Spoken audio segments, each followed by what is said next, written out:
نعمل كشري الحله الواحده. بصل كده شرايح رفيعه، هنحط له نشا،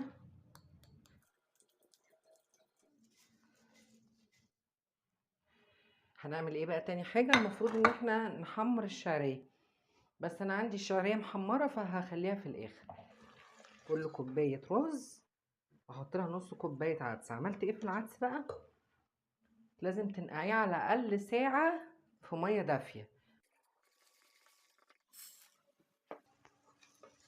عشان نحمرها شويه برضو. شعريه، معلقتين ونص ملح، مكعب مرقه. هنغطيها بقى ونسيبها تستوي براحتها.